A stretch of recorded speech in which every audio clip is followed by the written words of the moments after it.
Hi everyone, and welcome back to another IU album review. And before we go any further, yes, I'm wearing the same shirt I was wearing in the last video. I was still back to back, so just mind your own business. But yeah, I'm reviewing today Misunderstood, which I'm really excited to review, but also nervous because it's a really big fan favorite, so we'll see what I have to say. Alright, so starting off with track number 1, we have Bold and Delicious. Just getting right into it, no intros, no instrumentals, so just boom. Bold and Delicious, and of course I love it. She brought the whole gospel choir with her for this song. She doesn't have any other songs like this, and honestly, like, there's really not many other songs in all of J-pop that I can think of that sound like this. Like, yeah, lyrically, she's just literally saying like, "Be bold, slay the day," and yeah, Bold and Delicious, we love it. All right, next we have Step You. This one's Empress tier for me, of course. I feel like I don't have to say too much about it. It's a bop, and I feel like everyone knows it, and everyone should love it because, yeah, she's just telling you, step your pussy up, and I gladly did. Alright, track number 3, we have Ladies Night. Another Empress tier, another song for the girls and the gays. Like, if you get it, you get it, and if you don't, I feel bad for you because, like, how do you not love Ladies Night? Like, it's so good. So good, like one of her best songs ever, and yeah, like lyrically, it's exactly what you expect. Her saying having ladies' night. She does say like one line in here, which I think is interesting. She says, she's like, having a little girl talk, and she's like, that fight you have with your boyfriend is really a fight with yourself, like with, you're fighting with your boyfriend because you have issues with yourself, which is kind of like, whoa girl, getting too real. Let's tone it down a bit, but yeah, we love Ladies' Night, Empress here, of course. All right, next we have track number 4. Is This Love? I feel like this one is very underrated. This is Empress here for me. I think one of her best rock songs. Vocally, she slayed it. Like, her vocals on this song are crazy good. Here she's talking about like this one-sided love, once again being a relatable queen, and yeah, this Is This Love, Empress tier, underrated in my eyes. Love it. All right. Next up, track number 5, which is the title track, Misunderstood. This one I like, I enjoy it, but it's nothing too remarkable for me. Nothing that this is something I feel like she's done before, kind of in the pop rock world, this song, and let me skip it over real quick with the lyrics. I don't remember what I wrote. Oh yeah, she's saying like, in life she does kind of, always fakes it and like says like she's having a good day even when she's not, because she doesn't want to hear like the pity of anyone else that she's talking to. So I do kind of like that she's being, real with these lyrics, talking about like her personal life.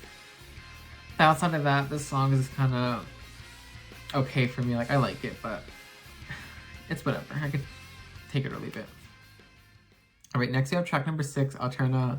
I made that face because I know this is a fan favorite song, and it's not a favorite of mine. I would say I like this song. I kind of feel very similar to Misunderstood, where I could like take it or leave it, but overall I do enjoy it. She's kind of saying like, no matter what happens in life, like people are kind of have their own opinions of her, so she might as well just do what she wants to do anyway, which I do once again appreciate her being kind of very like transparent with her lyrics and like talking about her personal life, which is fun. But I don't know, like this one is more interesting, I will say, than Misunderstood, the song. It's very like unique, I feel like, in the way it's constructed and the way it sounds, but there's just something about it. I think the chorus just doesn't do it for me. I think that's really what it is. Like, it doesn't stick in my head. So I like Alterna, but I don't love it. All right, moving on to track number 7, In the Corner. This one I do love. Another very unique song for her. Doesn't really have anything else like it. Lyrically, I think she's kind of saying she's like in the corner, like in a relationship where she kind of feels like she's the one where she doesn't know she wants to continue it, where she says like she loves this person but she doesn't know she really does, and yeah, just being another relatable queen, so we love to hear that. Alright, track number 8, we have Tasking. This is our first instrumental since there was no intro. This one's okay, I like it. It's kind of a bit of strings with like some electronic sounds, and there is a man like speaking in it, but you can't really hear what he's saying, but it's okay. It's okay as far as instrumentals go. Alright, next we have track number 9, Criminal. This one's a skip for me. Ooh, yeah, I don't think it's a terrible song. Like, when I say a song is a skip, I'm just saying, like, honestly, do I skip it when I listen to the album? Doesn't mean I hate it, doesn't mean I think it's terrible, but it's something I do skip, this song. It starts off, like, really dark and kind of mysterious with, like, strings, and, like, I do like the way it starts off, and, like, piano, and, like, yeah, like, I love the sound, but then the chorus hits, and it kind of hits you with, like, the, like, guitars, and, like, okay, but like there's just something about it that's kind of like flat for me. Like, it just doesn't do it for me. Like, I don't know how to say it other than like I kind of find it boring. Even like, I don't know. I will say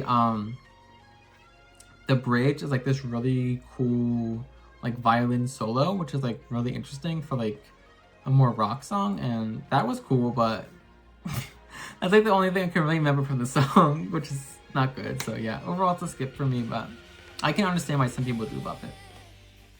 Alright, track number 10, we have Pride. This is our first ballad on the album, right? Yeah, my first ballad. I love the song. It's once again very, something a little different from her that we haven't heard before, kind of outside of like the pop rock sound. So I like that. Lyrically she's saying like, humans are never satisfied with like what they get in life, but like giving up would be even worse than like taking more than what you should in a way. So she's saying like, just don't give up, basically what she's saying. Even if you feel like you're not satisfied, like that's human nature, like you're supposed to feel that way. So yeah. And yeah, that's about all I can say for that song. I do like how lyrically it's a little bit more theatrical, where she kind of said like the girl said, like the girl thought, rather than saying like I, like instead of being first person. So that was fun. It was a little bit interesting. So yeah, I love Pride. It's fun. All right, next we have Will, another ballad. I love this one too. This one's more Japanese, like traditional inspired, which is always nice to hear. I love that sound. And the chorus is really fun. I like how, I shouldn't say fun, it's like, it's really beautiful, so I should say. She does a lot of like repetition and like onomatopoeia sounds, like kira kira, like kira kira, and yeah, she doesn't always like do that with her songs, like repetition, so I like that. It was fun. It says beautiful, but it's fun and beautiful. And yeah, we love Will. Okay, track number 12 is Heaven. Oh my god, Empress tier. This is like my favorite IU ballad ever. This was my most played song in 2021, was Heaven. Like, it's so gorgeous. Always, what usually makes me cry. Even I listened to it literally like 200 times last year, and like probably 1,000 times in total, and still make me cry.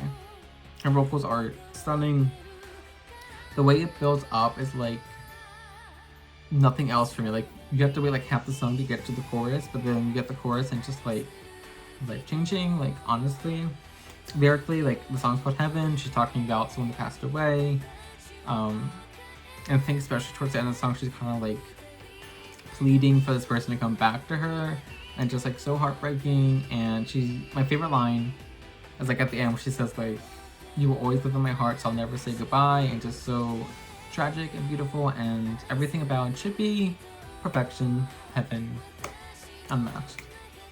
All right, moving on from Heaven, we're out of the ballad section, so we have a little instrumental instrumental interlude for us called Are You Wake Up, and I love this. I think this is definitely the superior instrumental on the album. It's really fun. There's also, once again, like voices in this one, like saying like Are You Wake Up, but it's like very, like it's a man speaking, but also like very like auto-tuned robotic sounding, which is interesting, and just a fun little interlude. Which leads us to track number 14, Fairyland. First of all, iconic title. I love that title. And overall, I think this is like Empress tier. I think it's one of her best summer songs. It's very, well, yeah, it's very much like a summer song. It's one of the songs, like, you listen to it, like, you immediately start thinking of, like, the beach and the sunshine, and, like, you wish you were on the island. And lyrically, she's just kind of talking about, like, summer love, kind of saying, like, she's reflecting on, like, her past summers with this person, and saying, like, you know, we've come so far, and we still have so much further to go. And Yeah, and like the bridge is so good. Like this is one of the longest songs on the album. It's over 5 minutes long, but I never mind that. Like I always like listen to the full thing. It's just a production, a moment, and we love it. Fairyland, Empress tier. All right, we're almost done the album. We're at track number 15. Beautiful Day. And this one gets a lot of hate, and yeah, I understand. I understand the hate for this one, but overall, I do like it. I do think it is kind of filler-y, like as far as this album goes. This one is very kind of take it or leave it, but it's fun enough. The chorus is pretty much in English, like she's saying it's a beautiful day, like in English, which is fun. And yeah, it kind of feels like filler. Like I think the album would be probably better off without it, but I still listen to it, so I'm gonna say I like it. Which leads us to our last song on the album, Rainy Day. Saved one of the best for last, I'll say that. Like this is definitely Empress tier for me. So gorgeous. It kind of starts off with like this music box sound, like literally sounds like someone's like turning like the little like wind up thing for a music box, and it's so gorgeous. And she really like paints a picture in your mind. Like when you're listening to this song, she's like talking about, you know, literally waiting for someone on a rainy day.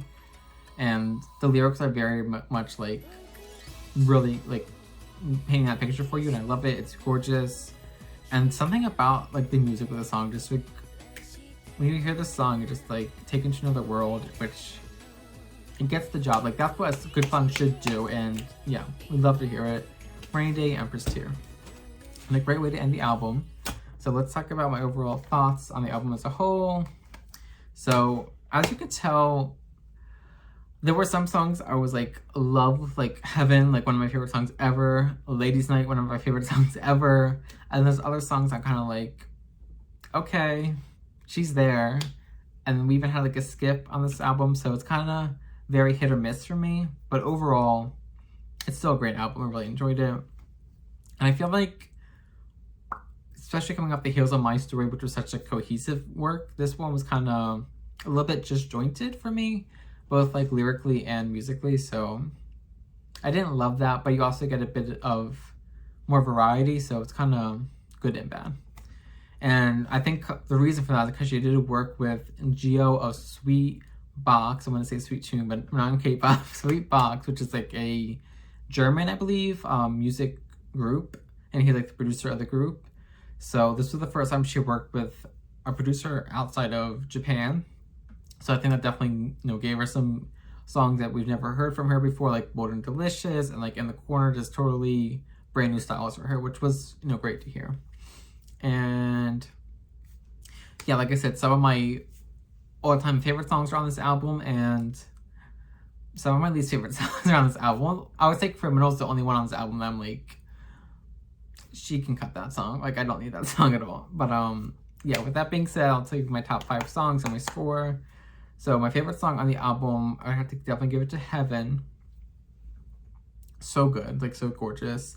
Very close second is Ladies Night. 3, I have Rainy Day. Number 4, I have Step You. And my number 5 one is This Love. And yeah, with all that being said, I do give this album 8.75 out of 10. I do think overall it is really great, but the reason I don't quite give it a 9 is because I do think there are a couple filler songs that could get cut and a little bit overall kind of disjointed.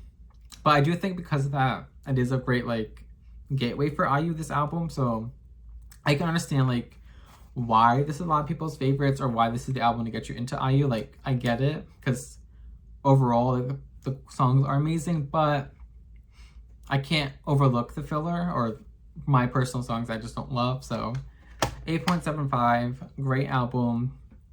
And yeah, thank you for watching. I'll see you next time. Bye.